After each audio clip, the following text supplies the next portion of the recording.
Bonjour à tous, j'espère que vous allez bien. Je vous retrouve aujourd'hui pour une vidéo où je reprends un tag que j'ai vu chez Léana, donc de la chaîne Arkelana. Je vous ai parlé d'elle récemment puisque j'ai fait un vlog, un challenge 7 jours 7 livres avec elle il n'y a pas très longtemps, ou enfin ça date un petit peu, mais le vlog est sorti il n'y a pas longtemps. Donc pour vous c'est récent, pour moi un petit peu moins, mais je continue de parler à Léana tous les jours, donc voilà. Et il y a quelques semaines, elle a fait un tag sur sa chaîne que j'ai trouvé plutôt sympa, que je vous mets dans le petit i pour que vous puissiez aller voir ce qu'elle a fait. Il s'agit du first versus favorite, donc le premier contre le préféré. Et dans ce tag, en fait, on reprend le premier livre qu'on a lu d'un auteur ou d'une autrice et le préféré de cet auteur ou de cette autrice pour voir si c'est le même ou pas. Et donc j'ai choisi 5 auteurs et autrices dont j'ai envie de vous parler. J'ai choisi des autrices et des auteurs dont j'ai lu plusieurs livres, dont j'ai lu pas mal de livres pour que ça ait du sens, parce que si j'en ai lu que 2, forcément c'est plus difficile d'avoir un choix entre le préféré et le premier. Mais pour les auteurs et autrices que j'ai choisis, j'en ai lu au moins 5, voire beaucoup plus pour certains et certaines, mais je vous le montre au fur et à mesure. La première autrice dont je vous parle, c'est Erika Boyer. C'est une autrice que vous voyez très régulièrement passer sur ma chaîne, puisque depuis que j'ai découvert sa plume, j'ai lu pas moins de 18 livres de cette autrice, donc 18 romans, plus 4 ou 5 recueils de nouvelles auxquels elle a participé. Voilà, je crois, si je me trompe pas, que j'ai bien lu 18 de ces romans, que j'en ai 2 de plus dans ma pile à lire que je n'ai pas encore lu, et qu'il y en a encore d'autres que je n'ai pas. C'est une autrice très prolifique et dont j'adore la plume. Et je l'ai découverte avec Sous le même ciel, qui a été un énorme coup de cœur. J'en ai pleuré comme un bébé quand je l'ai lu. Ça m'a touchée, ça m'a remuée, ça m'a bouleversée. J'ai trouvé la plume très belle, très poétique, très très agréable, et l'histoire, enfin les personnages sont extrêmement attachants. On y suit Hugo et Alejandro qui deviennent amis et qui voient leur relation évoluer avec le temps, et puis il y a un twist qui arrive à peu près au milieu de l'histoire, ou au des tiers, je me rappelle plus exactement, et qui vient rendre leur histoire encore plus belle et touchante, et qui fait beaucoup pleurer. Voilà, je ne veux pas trop en dire pour ne pas spoiler, mais c'est une belle romance, et c'est une belle histoire. Elle m'a beaucoup touchée, beaucoup fait pleurer à l'époque où je l'ai lu, et à laquelle je repense très régulièrement. Et donc ça, c'est le premier roman de Erika Boyer que j'ai lu, et en fait, eh bien, ça reste mon préféré. Voilà.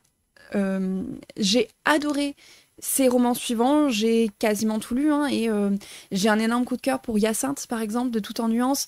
Récemment, j'ai trouvé ultra mignon La théorie des cœurs brisés. J'ai beaucoup ri dans Vole mon cœur si tu peux. Enfin, j'ai adoré tous ces romans que j'ai lus.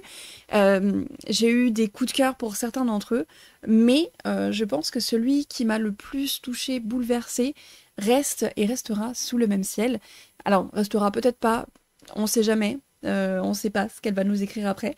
Mais pour le moment, Sous le même ciel reste mon roman préféré de cette autrice. Et d'ailleurs, j'hésite très fortement à acheter la nouvelle édition qu'elle a sortie. Voilà, il y a une édition avec une couverture différente. Et juste mon côté collectionneuse meurt d'envie de l'acheter pour me donner une excuse de le relire. Ce qui est complètement débile parce que je n'ai pas assez de place dans la bibliothèque. Mais bon, voilà. Donc pour cette première autrice, mon premier est aussi mon préféré.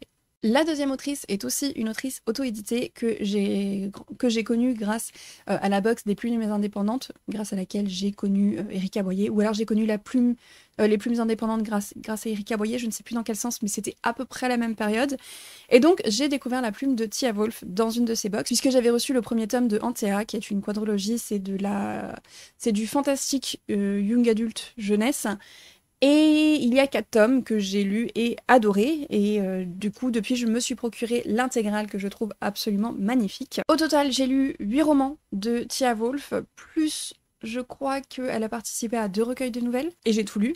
Je suis complètement à jour sur les sorties de Tia Wolf, et donc comme je disais, le premier ça a été Antea, que j'ai beaucoup aimé, que j'ai vraiment adoré, mais ce n'est pas mon préféré, puisque dans un registre complètement différent, j'ai eu un énorme coup de cœur pour Et je t'ai entendu sourire, qui est une romance contemporaine, une tranche de vie, qui nous raconte l'histoire de Lucie qui va quitter une relation toxique et pour essayer d'aller de l'avant, de dépasser, de se reconstruire suite à cette relation, elle va aller à New York pour rencontrer un éditeur pour l'un de ses romans. Et là, elle va faire la rencontre d'Andrew et de son groupe d'amis, et on va suivre cette relation. C'est une relation qu'on suit sur longtemps, puisque de nombreuses années vont s'écouler au fil de ce tome, et on va vraiment suivre la reconstruction de Lucie, qui n'est pas une reconstruction linéaire, c'est un peu en dents de scie. Et c'est ce qui m'a fait adorer ce texte, puisque ça le rend très réaliste. Les personnages sont absolument adorables. C'est un groupe d'amis avec lesquels on aimerait passer du temps. Je replonge avec plaisir auprès de ces personnages dans cet univers à chaque fois, parce que vraiment, les personnages sont très très attachants. Et ils sont en même temps très humains, donc avec leurs défauts. Et c'est ce que j'ai adoré chez Lucie et chez Andrew. Et encore une fois, ce livre qui fait partie de mes préférés, enfin qui est mon préféré de Tia Wolf, m'a fait pleurer. Donc apparemment, les livres que je préfère sont les livres qui me font pleurer. Donc voilà pour celui-ci. Et je vous recommande tous les livres de Tia Wolf, j'aime beaucoup. Et si vous aimez la fantasy, le fantastique, vous pouvez lire Antea. Et si vous aimez plutôt le contemporain et la romance, il y a tous ces autres romans. Ensuite, on a une autrice que j'ai commencé à lire quand j'avais 11 ans, 12 ans, quelque chose comme ça. Voilà, j'étais assez jeune, donc autant vous dire que j'ai lu énormément de ses romans. J'en ai en tête 23 que j'ai lus, et ce n'est pas son entière bibliographie. Il s'agit de Marie-Aude Murail, que j'ai découverte via la saga Émilien, donc avec le premier tome Babysitter Blues, qui est une saga dans laquelle on va suivre un ado qui se retrouve à faire du babysitting dans le premier tome. Et on va suivre sa vie d'adolescent qui vit seul avec sa mère, qui tombe un peu amoureux de sa meilleure amie, qui rencontre des gens, voilà. On suit sa vie et j'aime beaucoup Émilien, est extrêmement attachant. Et j'adore sa façon de réfléchir, la manière dont il vit ses rencontres, et j'adore la manière dont Marie-Aude Murail l'a écrit, tout simplement. J'avais 11-12 ans quand j'ai commencé à lire les Émiliens. Et j'ai vraiment eu un coup de cœur pour la plume et pour la manière de dépeindre les personnages. Ça pourrait être la vie de tout le monde et n'importe qui, mais ce sont des vies qui semblent tellement réelles et tangibles que du haut de mes 12 ans, je suis tombée amoureuse de la plume de Marie-Aude Murail. Et dans les années qui ont suivi, j'ai lu tous les livres que je trouvais d'elle à la bibliothèque. Et une fois que j'ai eu fini la série des Émiliens, je me suis attaquée à la série des Nils Hazard, dont le personnage principal était un de mes crushs quand j'étais gamine. Donc c'est normal que mon préféré fasse partie de la série Nils Hazard, mais en fait, j'ai deux préférés. Je n'en ai pas qu'un seul. Le premier fait partie de la série des Nils Hazard, et il s'agit de Tête Arabe, qui est, il me semble, le tome 3, peut-être, dans lequel on va retrouver des personnages des tomes précédents. Et ce tome m'avait particulièrement touchée, particulièrement bouleversée du haut de mes 12-13 ans, parce que j'avais, oui, tout lu dans la foulée, dans une même année, hein, c'est pas sur quelques années pour les Émiliens et les Nils Hazard. Et je trouve que, alors même si c'est un roman qui est à l'adresse des jeunes, c'est la lecture jeunesse, mais Marie-Aude Murail n'hésite pas à tacler des sujets qui sont pas forcément faciles, qui sont pas forcément abordés. Je me rappelle que je lisais ça et je me disais que ce sont les sujets dont on sait qu'ils existent, qu'on voit de loin ou d'un peu moins loin selon le milieu dans lequel on grandit, mais dont personne ne vient nous parler, ou du moins aucun adulte ne vient nous parler directement. Et j'avais adoré que Marie-Aude Murail ne nous prenne pas pour des imbéciles. Elle s'adresse à un public en fonction de son âge, mais sans prendre les adolescents pour des imbéciles, tout simplement. Donc elle aborde les sujets et elle y va. Et le deuxième préféré que j'ai de Marie-Aude Murail, c'en est un que tout le monde connaît, il s'agit de Oh Boy, que j'ai adoré. Je peux pas en dire plus, je sais pas quoi dire de plus, à part que j'ai eu un énorme coup de cœur, que j'adore les personnages, j'adore la famille Morlevent, j'adore le pacte qu'ils ont fait pour rester ensemble et comment les choses se passent pour eux. J'aime beaucoup comment est traité le sujet de l'homosexualité dans ce livre, qui, encore une fois, est à destination des jeunes. Beaucoup de choses dans ce roman, et je l'ai lu une première fois quand j'avais 12 ans, ou 13 ans, et je l'ai relu plusieurs fois en étant adulte, et j'aime toujours autant. Ensuite, le seul homme de cette catégorie, le seul homme de cette vidéo, je veux vous parler de Philippe Pullman, qui est un auteur que j'ai lu pour la première fois quand j'avais 9 ans ou 10 ans. J'avais piqué les livres à ma sœur. Je pense pas que j'avais son accord, je pense que je les lui avais juste piqués. Je les lui ai rendus parce que c'était pas les siens, elle les avait empruntés, donc j'avais pas le choix. Mais j'avais fait la découverte du haut de mes 9-10 ans de À la croisée des mondes de Philippe Pullman, que j'ai adoré. J'ai dévoré la trilogie à l'époque, je l'ai relu une ou deux fois depuis. Alors pas au cours de ces 10 dernières années, je pense, mais avant ça, je l'avais déjà relu 1 ou 2 fois. Et à chaque fois, j'adore découvrir plus d'éléments. J'adore le personnage de Lyra. Je sais que à l'époque où je l'avais lu, j'aimais particulièrement Lyra parce que c'était cette gamine qui était loin d'être parfaite, d'être obéissante.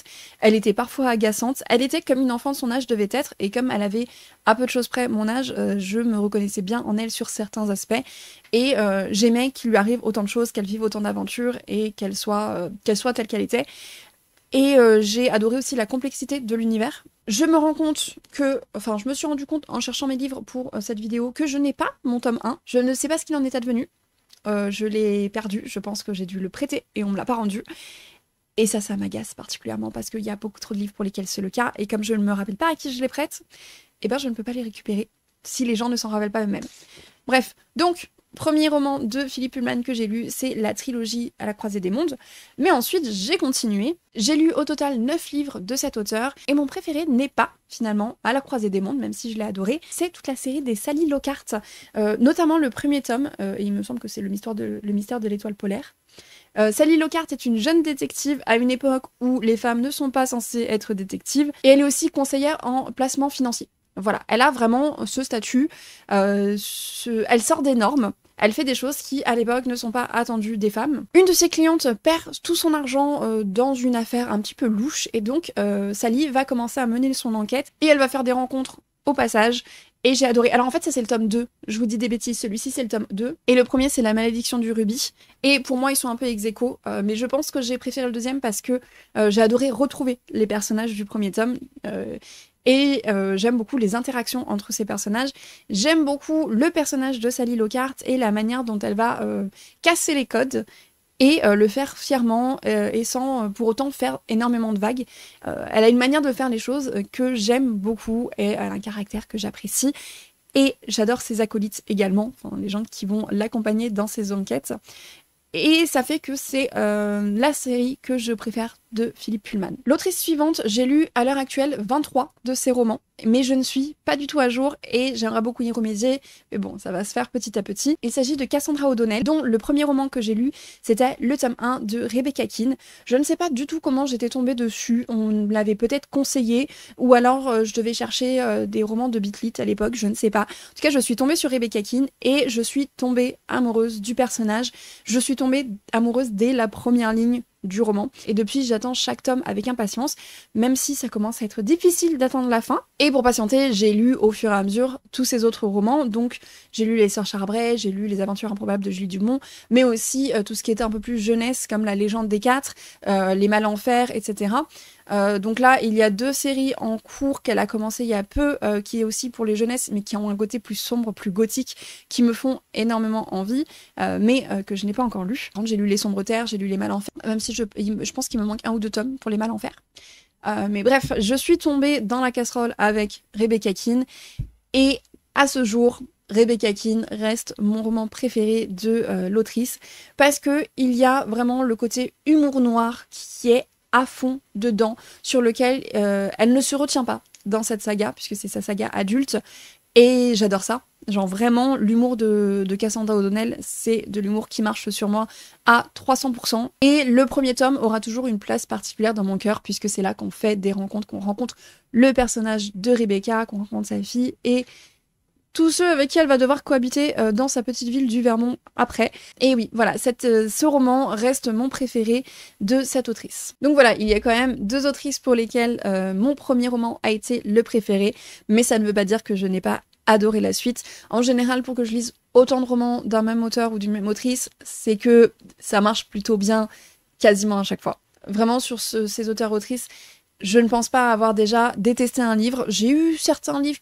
qui ont été un petit peu en dessous, je pense, pour Mario de Muraille et pour Philippe Pullman. Mais malgré tout, ça restait des très bonnes lectures. Donc voilà, même si c'est un petit peu en dessous, c'est pas non plus des grosses déceptions. Donc voilà pour ce premier volet de First versus Favorite. Dites-moi si vous voulez que je vous en fasse d'autres, parce que j'ai d'autres auteurs dont j'ai lu pas mal de livres. Donc dites-moi si ça vous intéresse que je vous refasse une 2e édition de ce tag. N'hésitez pas à me dire, vous, si vous avez lu certains de ces auteurs et ces autrices, quels ont été vos quels ont été vos premiers et quels sont vos livres préférés de ces auteurs et autrices, ou si vous avez envie de participer à votre tour, n'hésitez pas à me mettre ça en commentaire. N'oubliez pas de liker la vidéo et de vous abonner si ce type de contenu vous plaît. Sur ce, je vous souhaite à tous de très bonnes lectures et je vous dis à très bientôt.